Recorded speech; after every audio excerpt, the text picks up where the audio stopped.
Kejaksaan Agung RI tengah mendalami peran dari Ayanda Ronald Tanur dalam pusaran kasus suap. Hakim Kapus Penkum RI menyebut Edward Tanur mengetahui upaya suap yang dilakukan istrinya Meriska Wijaya kepada 3 hakim PN Surabaya agar memvonis bebas anaknya.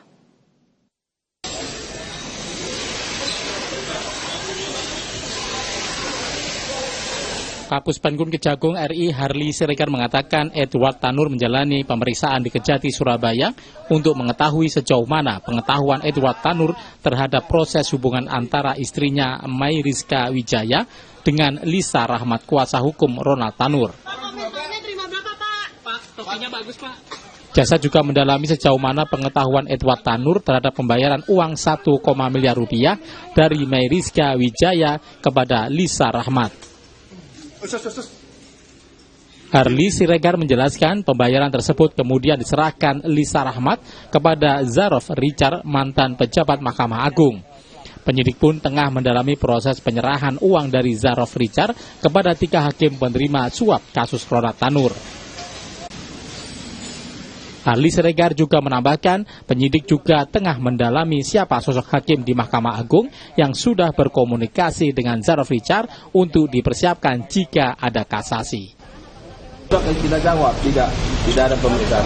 Pak, ya kan yang bersangkutan hari ini baru diperiksa di Kejati Surabaya. Tentu pertanyaan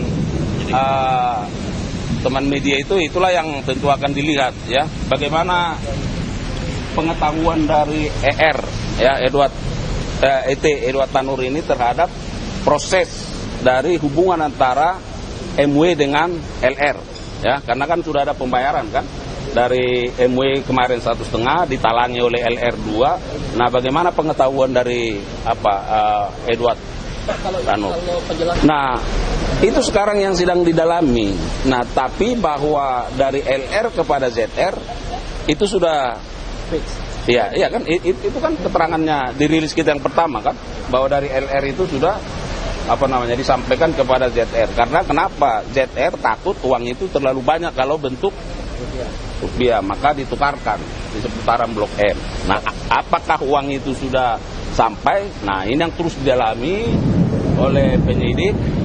Dan kita lihat perkembangannya. Ya, kan waktu itu kan ZR juga bilang sudah berkomunikasi dengan salah satu hakim di MA. Nah, apakah hakim yang MA yang pengakuan ZR ini sudah dipanggil atau diperiksa oleh Kejaksaan? Nah, makanya saya sampaikan sekarang penyidikan fokusnya kan itu ada 2 perkara kan. Ya, ada 2 perkara, ada perkara dugaan tindak pidana suap dan atau gratifikasi, ada perkara dugaan tindak pidana permufakatan. Nah, jadi fokus di sini ya. Nanti sambil jalan kita lihat perkembangannya.